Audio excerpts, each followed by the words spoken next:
Nuevamente bienvenidos a su programa Fe y Salud Familiar. Como de costumbre, quiero empezar este programa con unos textos de la Sagrada Escritura que nos fortalecen el tema de hoy. El primero es del libro de Job, en el capítulo 27, que dice lo siguiente: Mis labios no pronunciarán cosa falsa, mi lengua no proferirá mentira. Otra cita para el tema de hoy la tenemos en el libro de Job, capítulo 35, que es: la falsedad Dios no la escucha. Otra cita está en el Salmo número 12, versículo 3, que dice: Se dicen mentiras los unos a los otros, hablan con labio lisonjero, con doble corazón. Hoy trataremos el tema de las palabras que engañan a los jóvenes. Jesús, también en el Evangelio de San Mateo, nos ha avisado pues de todo esto, referente a este tema.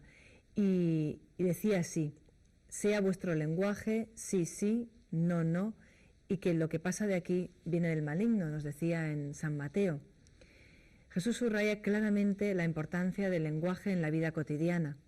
Él nos invita a evitar los lenguajes que sean oscuros, que tienden a ocultar la verdad y que le hacen el juego al demonio. Existe, desde luego, podríamos decir, un satanismo de las palabras. Suena muy fuerte, pero es toda una realidad en el mundo de hoy. Es un lenguaje engañoso el de estas palabras satánicas o satanismo de las palabras. Es un lenguaje de los lobos con piel de cordero, o también lo podríamos llamar palabras trampa. Se trata de palabras de un sonido dulce y tranquilizador que se utilizan pues para atrapar de alguna manera a los jóvenes. En apariencia proponen mensajes positivos, buenos aparentemente, como digo, pero luego, si los analizamos bien, descubriremos que esconden significados completamente opuestos a lo que fidedignamente deberían significar. La finalidad de estos vocablos, ¿qué es lo que quieren? ¿Qué quieren conseguir las personas que quieren tergiversar o dar otro significado a ellos? Pues de alguna manera es fascinar, encantar, conquistar a los jóvenes para inducirlos a pensar que, según esa mentalidad que tanto abunda hoy, el haz lo que quieras, que es lo que realmente donde encaja o donde entra plenamente el demonio. El objetivo es crear una atmósfera pues de confusión, para inducir a los chicos a perder el sentido del bien y del mal y crear pues ese vacío, ¿no?, en el que tanto le gusta introducirse Satanás. No se puede afrontar el tema del ocultismo hablando solo pues de amuletos, ritos satánicos, sesiones de espiritismo. Ya hemos tratado en otro programa estos temas más minuciosamente. Hay que saber mirar más allá, ir a la raíz de todo esto, y que a veces comienza de una forma totalmente inofensiva. Pero ¿cómo llegan a nuestros jóvenes estas palabras trampa? ¿Dónde las escuchan? ¿Dónde las aprenden? ¿Dónde las imitan? Podemos encontrarlas por todas partes, en los discursos políticos, en los anuncios publicitarios, en las letras de las canciones, en las entrevistas a las estrellas de rock, a los ídolos que la gente tiene hoy en día, en esa prensa del corazón que tanto abunda, en los cómics, en los dibujos animados, en el cine, por supuesto, y, como no, en la televisión. Para concretar, puedo dar una especie de lista, ¿no?, de estos vocablos, los más utilizados, los que más se confunden, ¿no?, hoy en día. Los más comunes son el vocablo amor, paz también, diálogo, tolerancia, es una palabra que confunde muchísimo hoy en día y que gusta mucho a los jóvenes, solidaridad, derechos del hombre, derechos de la mujer, libertad, la palabra Dios, la palabra corazón, ecología, el entorno de la naturaleza, por ejemplo, también, y también unas cuantas más, un largo etcétera, podríamos decir. Se preguntarán por qué se considera palabra trampa, por ejemplo, a la primera que decíamos, al amor. Amor es una palabra muy bonita, que desgraciadamente hoy se usa mayoritariamente para referirse al sexo libre y un sexo desordenado. Es el amor egoísta, que se reduce pues a una satisfacción trivial de un placer. Yo recuerdo ahora en consulta una persona, una mujer, de unos 30 años, que ya tenía a sus espaldas 4 abortos provocados. Seguramente esta persona ha tenido una trayectoria de amores y que en su momento pensó que eran verdaderos, que eran auténticos, pero al final terminó optando por algo realmente irremediable psicológicamente. Ya podemos hablar un poquito más de ello más adelante, pero algo que no tiene reparación posible psicológicamente, como es el aborto. O también recuerdo ahora un caso de otra chica joven que podía tenerlo todo, un futuro por delante, tranquilamente, y cayó en manos de un amor que pensó que también era el verdadero. De ahí pues tuvo un hijo de soltera, cuya custodia hoy en día la tiene pues la abuela, la mamá de esta chica, y luego al poco tiempo aparece de nuevo embarazada, vuelve a quedarse embarazada. Y me lo cuenta esto por teléfono, recuerdo, y yo con la mejor intención, una pregunta más que uno hace inocente, pues le pregunto que si el papá, que es el mismo papá del anterior niño. Y me contesta que dice que cree que sí, pues el primer niño se le está pareciendo. O sea, vemos que ni siquiera sabe de quién es su primer hijo. ¿Qué amor es este? ¿Qué entregas tan falsas, tan decepcionantes tienen estas jóvenes hoy en día, precisamente por utilizar mal o por entender mal el concepto de amor y utilizar mal, por tanto, este vocablo? También el lenguaje de los sentimientos está cambiando, naturalmente a peor. Por ejemplo, otro detalle en este ámbito, en este entorno de los sentimientos, es la palabra novio. Se le ha sustituido esta palabra pues por chico, que compromete mucho menos. En algunos casos se usa el término pareja, que también todavía es mucho más anónimo. La desintegración de las familias hoy en día y el triste fenómeno pues de las convivencias han introducido pues otro término también muy popular, el de compañero. Muchas veces cuando pregunto el estado civil en consulta a la persona, cuando comienza la entrevista y se pregunta normalmente por el estado civil, pues eso, tengo un compañero, vivo en pareja, es lo más típico, desgraciadamente, que tengo que oír cuando tomo datos de la persona. Muchos me dicen en consulta que tienen un novio o un amigo pues con ciertos derechos a veces. La palabra noviazgo no está de moda, desde luego, está claro por todo esto que venimos diciendo. Lo de novio les suena mal. Cuando yo pregunto, ¿tienes novio?, les suena como demasiado serio, ¿no? Y siempre dan otro sinónimo como los que acabamos de mencionar. Se usan términos pues más vagos, como que tengo una historia, en vez de noviazgo, tengo una relación de pareja. Lo importante es no comprometerse demasiado. No quieren hacerlo serio, por si acaso, ¿no? Por si acaso les falla.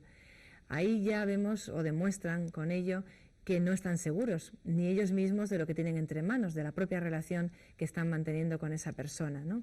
Y están llenos de dudas y llenos de inseguridad, cosa que niegan muchas veces, ¿no?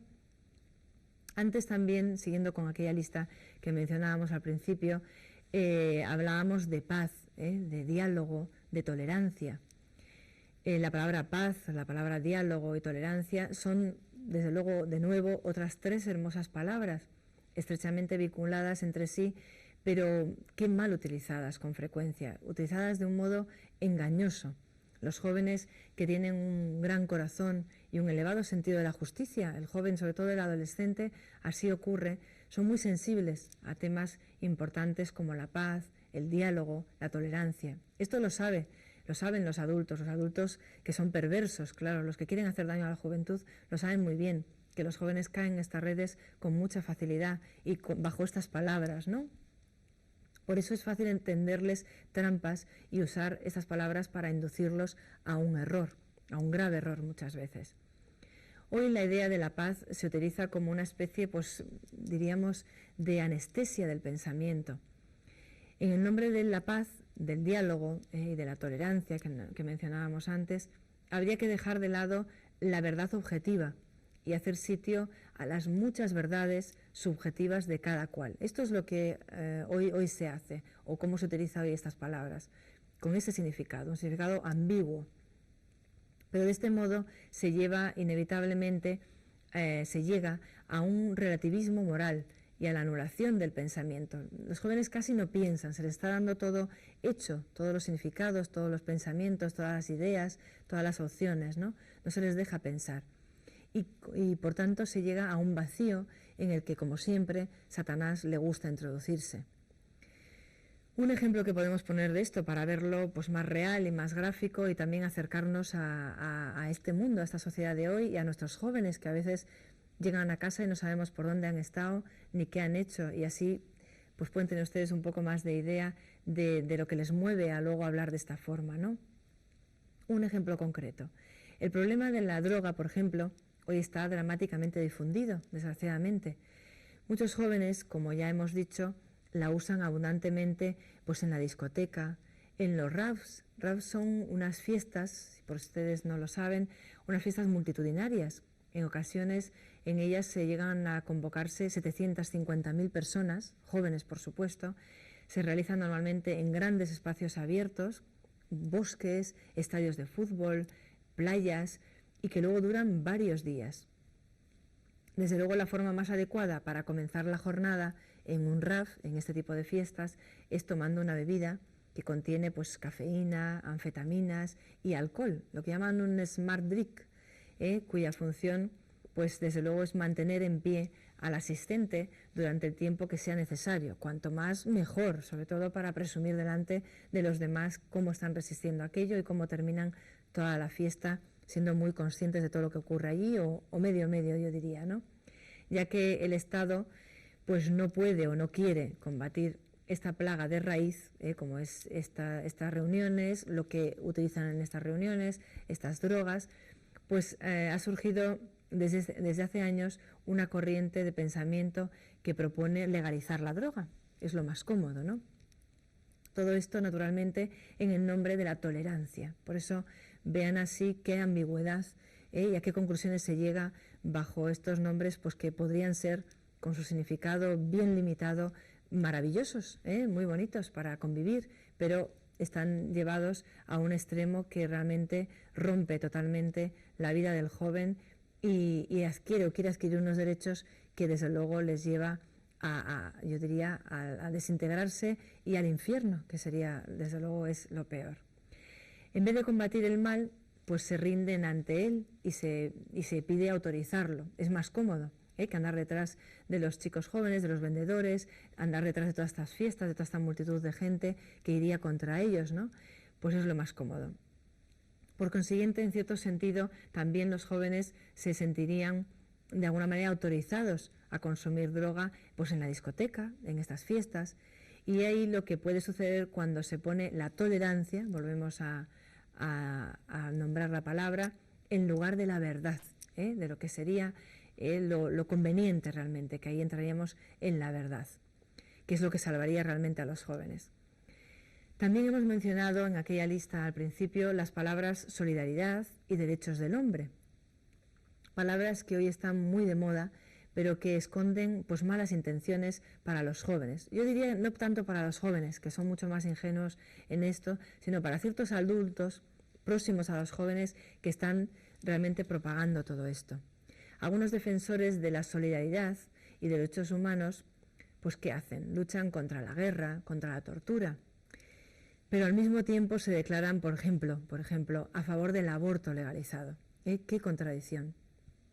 Esto es una grandísima contradicción, como decíamos, una gran incoherencia, porque el primer derecho del hombre debe ser el derecho a la vida, desde el seno materno, por supuesto. ¿Qué daño tan irreparable psicológicamente produce el aborto provocado, por supuesto, en cualquier mujer? ¿Cómo tenemos que luchar en consulta para que se perdonen a sí mismas? Y gracias a Dios vamos logrando que algunas se confiesen y obtengan el perdón de Dios. Es el más importante, ¿verdad? Aún así, su mirada, su corazón quedan marcados por este daño. De la palabra libertad, ¿qué podemos decir? Que también estaba en aquella lista. A lo largo de la historia, muchas personas han dado la vida por la libertad. Se trata, pues, de una palabra que suscita grandes emociones entre los jóvenes. Hoy, por desgracia, este término se utiliza para indicar pues, sentimientos mucho menos nobles. Por libertad se entiende la libertad de poder hacerlo todo, el permisivismo y el antiprohibicionismo absoluto, prácticamente. Es decir, el haz lo que quieras, que es donde también entra Satanás con gran facilidad. En realidad, la verdadera libertad existe cuando el hombre comprende el valor de la cultura del límite. Esa es la que teníamos que tener e inculcar a nuestros hijos. Para ser realmente libre es necesario poner límites morales a las acciones. Si no, todo resulta lícito. La droga, el egoísmo, la búsqueda del poder, del placer, del dinero. Ya no hay respeto por uno mismo ni por el prójimo. Para justificar ciertos comportamientos negativos se usa otra palabra trampa, muy popular, libertad de opción. Esto se usa muchísimo. Hoy se oye decir a menudo que drogarse es una opción, abortar es una opción, suicidarse es una opción. Con la excusa de la opción se siente uno autorizado a hacer todo el mal posible y a hacerse también todo el daño posible. Recordemos que entre la lista estaba también el término Dios. Dios es una palabra que puede pretender decirlo todo, desde luego, o nada para algunos, desgraciadamente. Hoy está muy de moda crearse una divinidad propia, un Dios propio. La religión se ha convertido en una especie de menú, del cual se puede elegir unos platos y excluir otros. Sobre todo, desde luego, los que más nos resulten incómodos, los que peor nos sepan, ¿verdad? Y que desde luego exigen un compromiso personal. Muchos cantantes en sus canciones y en sus entrevistas hablan de Dios, pero ¿de qué Dios se trata? Dios parece haberse convertido en una especie de gran protector para esas personas, una figura, podríamos decir, pagana, a la cual dirigirse cuando se tiene un problema que resolver, una enfermedad, un apuro. Luego, a la primera de cambio, se le olvida a esa persona cuando acude a Dios. Sobre todo, olvidamos las obligaciones que tenemos con nuestro Creador, sus mandatos, que sí nos sacarían de todos los apuros posibles en esta vida, ya que no hay nada nuevo para Dios y todo lo encontramos en sus dos herencias principales, los sagrados textos y la Sagrada Eucaristía. Por algo la palabra religión se está sustituyendo cada vez más por espiritualidad, que es un término más vago, más esotérico y también de menor compromiso, como siempre, tendemos a no comprometernos. A los jóvenes se les propone a menudo una frase fascinante, que hoy está muy de moda: Dios es amor, y desde ahí parece que todo se puede permitir. Con frecuencia se trata de un hábil truco para pintar a Dios como un bonachón, un súper tolerante, dispuesto a justificar todos los pecados del mundo. Ese tipo de Dios gusta mucho al demonio porque contribuye a condenar las almas. Otro término, que no nos quede nada en el tintero de aquella lista, es el término corazón. Hasta hace un tiempo era simplemente un órgano muy importante del cuerpo humano, por supuesto, pero últimamente ha asumido un papel claramente exagerado y desorientador. Pensemos cuántas veces han oído decir los jóvenes: tienes que seguir a tu corazón, escucha la voz de tu corazón. También dicen: sigue la ley del corazón. Las revistas juveniles están llenas de artículos con frases de este tipo. Lo mismo sucede en las canciones, en las películas, en los programas de televisión. Seguir al corazón no significa más que vivir según los instintos. Por eso el riesgo es reducir al hombre a la dimensión de un animal. ¿Cuántas veces estamos haciendo esto? Este mensaje es realmente deseducador para los jóvenes. De hecho, quien sigue a su corazón no se contenta nunca. Creo que todos podemos tener alguna experiencia de este tipo, aunque gracias a Dios no hayamos estado con vidas o en situaciones extremas. Está condenado esa persona a ceder al sentimentalismo, a sus tentaciones humanas. Acabará traicionando siempre a su novia o a su mujer, porque será esclavo de sus pasiones. No podrá resistir las tentaciones. El corazón, es decir, el sentimiento, que es lo que hace sinónimo este término hoy en día, no puede guiar la vida de los jóvenes, o mejor, no puede guiarla él solo. Ha de saber compartir con el cerebro, que hace al hombre diferente del animal. Si no, se convierte uno en un ratoncito de los ritos de la Iglesia de Satanás. Otro bloque de palabras que desorientan, palabras trampa que también estamos diciendo, es el de ecología, entorno y respeto por la naturaleza. Los jóvenes son muy sensibles a los temas del entorno y tienen un gran amor por la naturaleza y por los animales. Hasta ahí, muy bien. Todo esto es estupendo, pero hay que estar atentos a ciertos tipos de ecologismo extremista y pagano que puede arrastrar a los jóvenes a terrenos peligrosos. En algunos ambientes se fomenta una especie de culto a la tierra, en el que el respeto a la naturaleza y a los animales se transforma en un fanatismo casi religioso. Al hombre se le considera como un cáncer, como un parásito, un ser dañino, culpable de destruir el planeta. Ciertos ecologistas difunden mensajes alarmistas sobre la presunta superpoblación mundial e invitan a traer menos hijos al mundo. En caso contrario, según ellos, sucederá una gran catástrofe ecológica. Esas teorías han sido desmentidas por muchos científicos de prestigio, que recuerdo ahora, el Premio Nobel de Economía, creo que del año 1992, Gary Becker, para el cual la destrucción del entorno no depende exclusivamente de políticas equivocadas y para nada del crecimiento demográfico. O sea, no es a base de cunas vacías cómo mejoran las condiciones de nuestro planeta. Los jóvenes están muy atentos al tema de la ecología, y es justo, pero no han de dejarse, por favor, engañar por ciertas ideologías paganas y antinatalistas, que no tienen nada que ver con el verdadero amor a la naturaleza. Como siempre, queremos dar consejos ante este problema, ante este ambiente, ante estos diálogos con estas palabras que realmente están bien equivocadas por su significado, ¿no? O el que le están dando ahora mismo los jóvenes. Pido por favor a los padres que vigilemos el lenguaje de nuestros hijos, de nuestros niños, porque estos, igual que esponjas, lo captan todo. Están oyendo a otros niños de otras familias, están oyendo a profesores que a veces, desgraciadamente, no están dando la orientación adecuada. Están oyendo y viendo la televisión y ya en su vocabulario aparecen estas palabras trampa. Pero lo malo es que en su cabecita ya tienen otro significado distinto, no fiel al verdadero. Cuando experimentemos alguna duda al oírles alguna de estas palabras que pueden confundir, preguntémosles con cariño, con suavidad, ¿qué significado tiene para ti este vocablo? ¿Qué quieres decir con esto? Y según la respuesta, darle una explicación, asentar sus ideas, darles seguridad. Sobre todo buscar esa seguridad en Dios, en su palabra, que como decíamos al principio, ya nos ha avisado de todo, no hay nada nuevo. Por supuesto, los que primero tenemos que dar ejemplo somos nosotros, los padres, acostumbrarles a que sepan, a que estén seguros de que siempre les decimos la verdad, de que siempre lo que les prometemos lo cumplimos. Esto es muy importante.